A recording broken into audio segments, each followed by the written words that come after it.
Ở tập trước, nhóm Tần Thiên đánh nhau với đám hải tặc bị 3 người hy sinh cùng một số con sói. Sau khi làm lễ hỏa thêu thì nhóm anh trở về doanh trại an toàn, tạo còi và đến doanh trại hải tặc lấy những đồ vật tư về.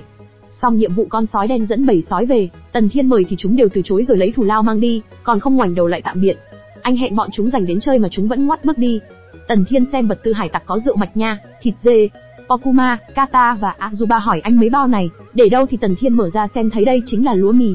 Chỉ có Tần Thiên, Diệp Lâm và Jessica mới vui, mọi người lại không biết thứ này ăn được. Jessica, cô ý đang tưởng tượng ngửi thấy mùi bánh mì, còn Tần Thiên nghĩ đây chính là kho báu. Tại vì có tiền cũng chỉ để mua lương thực, mà trên hoang đảo để sinh tồn thì phải có thức ăn. Tần Thiên cầm chút ít lúa mì trên tay bảo mọi người đây là thực vật ăn được. Azuba nghe thấy vậy liền bỏ vào miệng ăn thì thấy khó nuốt. Anh ta phun ra. Tần Thiên thấy hơi cạn lời, anh không ngại giải thích cho anh ta, lúa mì phải bỏ vỏ nấu chín mới ăn được.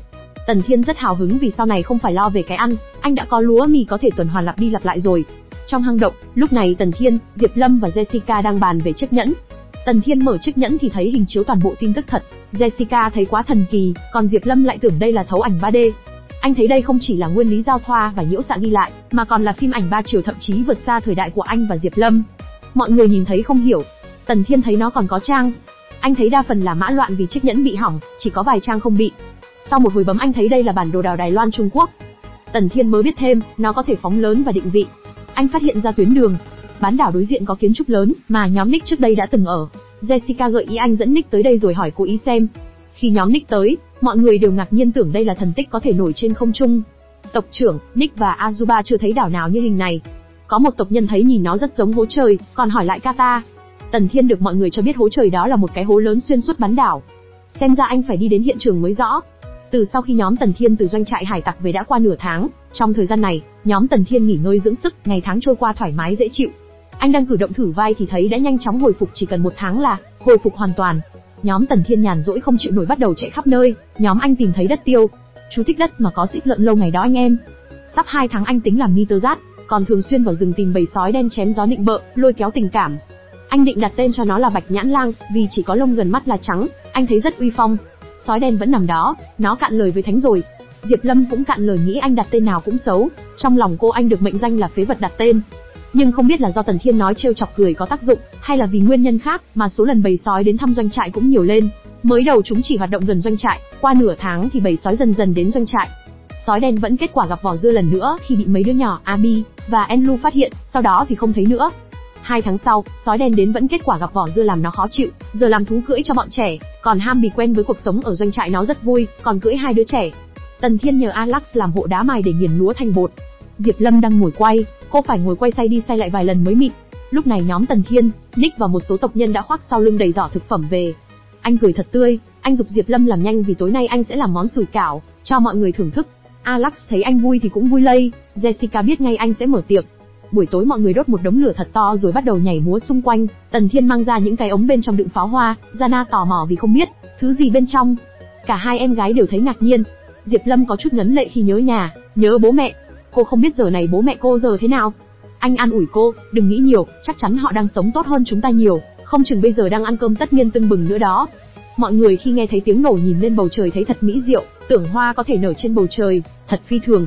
Tất cả đều lộ ra niềm vui thích khi lần đầu thấy. Nó rất đẹp.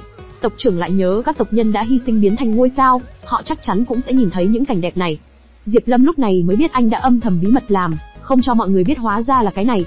Jessica rất tán thưởng khen anh giỏi quá. Anh chỉ làm đơn giản dùng giấy gói chặt thuốc súng đã điều chế sẵn, chỉ khó chút là màu sắc phản ứng của ngọn lửa. Anh sử dụng một số kim loại hoặc hợp chất của chúng để làm cho ngọn lửa có màu đặc biệt khi đốt trong ngọn lửa không màu, có thể tạo ra các hạt ánh sáng có màu sắc khác nhau. Thêm bột carbon, bột phosphor và bột sắt vào các hạt ánh sáng cũng có thể tạo ra các tia chớp nhỏ và các ngôi sao sáng nhỏ. Diệp Lâm không biết hạt ánh sáng. Anh giải thích, đó chính là viên đạn màu đen trong pháo hoa. Màu sắc mà mọi người nhìn thấy là từ nó. Có nhiều cách để tạo ra nó, anh đã tạo ra nó bằng cách trộn tinh bột và thuốc súng đã chuẩn bị sẵn. Hình dạng của pháo hoa còn phụ thuộc vào sự sắp xếp và kết hợp của các hạt ánh sáng. Nếu xếp khít nhau thành hình cầu thì tương ứng là pháo hoa hình cầu, còn nếu là hình sao thì tương ứng là hình ngôi sao. Trên hoang đảo này tài nguyên kim loại hiếm có, nên anh đành dùng muối nạp vào làm bột natri, làm pháo hoa vàng nên màu hơi đơn điệu. Trong lúc anh giải thích, Diệp Lâm đã nhìn thấy trên tay anh có rất nhiều vết thương nhẹ, cô cảm động vì anh đã vất vả thử nhiều cách pha chế, rồi luồn tay ôm tay anh vào lòng, nghiêng đầu vào vai anh. Anh được nắm tay với Jessica và Diệp Lâm khi ngắm pháo hoa thì thấy cũng đáng với công sức anh bỏ ra. Tất cả mọi người cùng nâng ly chúc mừng năm mới. Bữa tiệc bắt đầu, mọi người ngồi bàn bắt đầu ăn, Enlu và Alax làm phục vụ bàn. Người thì gọi thêm hũ rượu, Azuba vừa ăn sủi cảo đầy mồm khen lấy khen để vì món quá ngon, khiến Jana sợ kêu anh ta đừng vừa ăn vừa nói khiến nước miếng bay tứ tung. Okuma đang nhâm nhi rượu thấy hai vị rượu mạch nha và rượu nho đều khác nhau. Ông tộc trưởng thì cầm bát ăn rất vui vì đã lâu mọi người chưa được như này.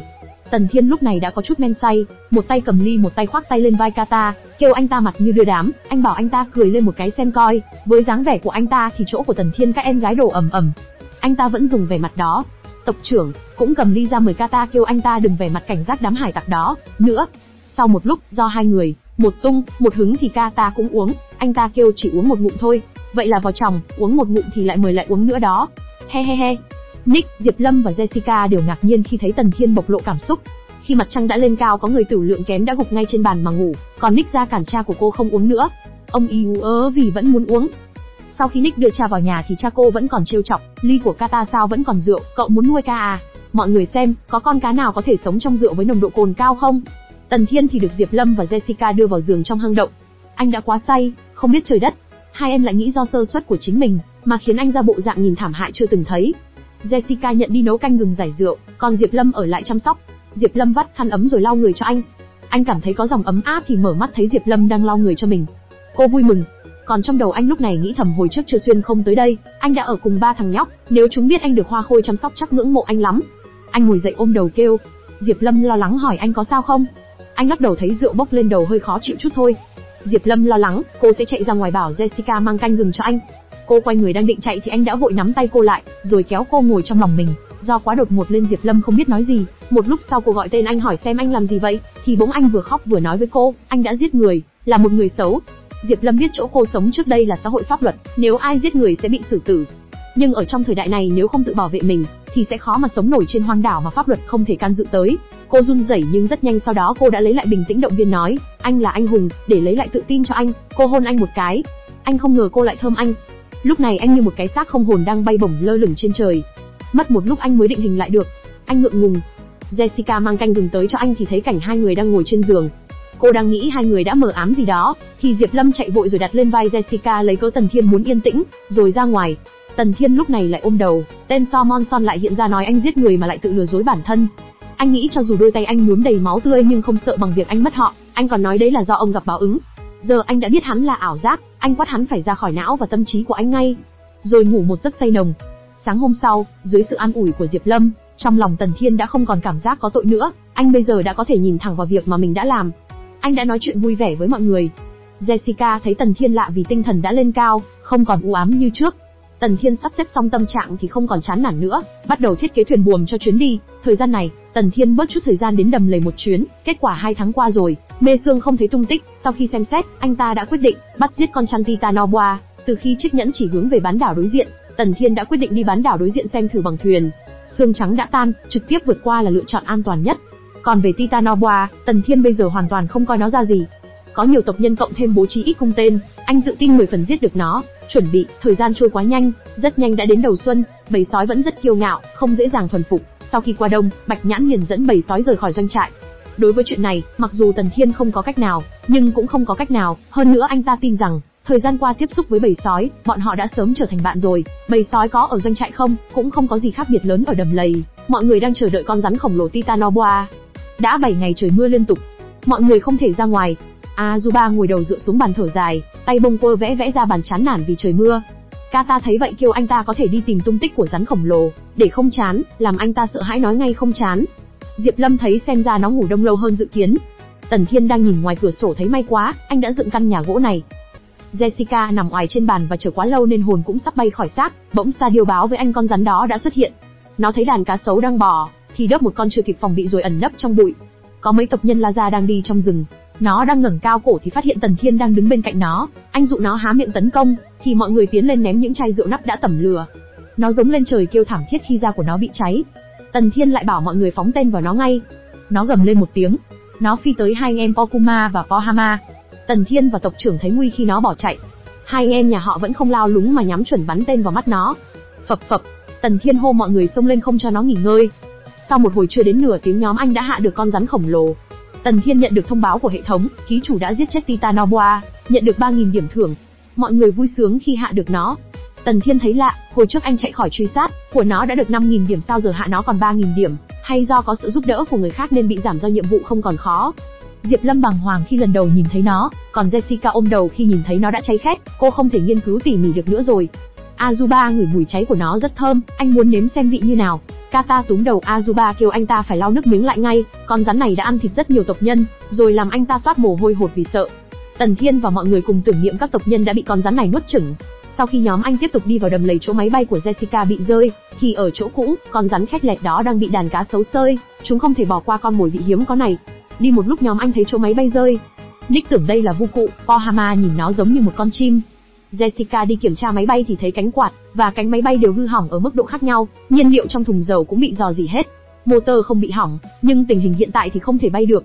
Tần Thiên thấy nên đưa về trước, thời kỳ thế chiến thứ 2 máy bay ném bom con muỗi được chế tạo bằng gỗ, anh có thể dùng gỗ thay thế. Azuba đang gồng sức nâng cánh máy bay mà nó không xi nhê. Kata vào B, thì cũng kết quả vậy làm Azuba hỏi anh có dùng sức không vậy. Okuma đến báo cáo không thể đưa nó lên xe được. Sau một lúc Kata đã nâng lên được. Diệp Lâm ngạc nhiên khi thấy máy bay sắt nặng như vậy mà nâng lên được, còn Jessica tưởng thể chất của bọn họ chắc là người đến từ người ngoài hành tinh, còn Tần Thiên tưởng bọn họ đã tiêm thuốc kỳ quái mới có sức mạnh vậy. Azuba định dịch chuyển xe thì rắc rắc rắc, cánh của nó đã gãy ở chỗ Kata. Đây là phá chứ ổng giúp gì đâu men. Tập phim đến đây thôi. Về sau nhóm Tần Thiên làm như nào để kéo máy bay về doanh trại? Hãy cùng mình theo dõi video sau nhé. Thật trùng hợp các nhân vật cũng đón Tết cùng mọi người. Admin xin chúc các bạn đón Tết vui vẻ, hạnh phúc và bình an bên gia đình nhé. Đừng quên like và đăng ký kênh Phim Hay và Chuyện để ủng hộ mình nữa nhé.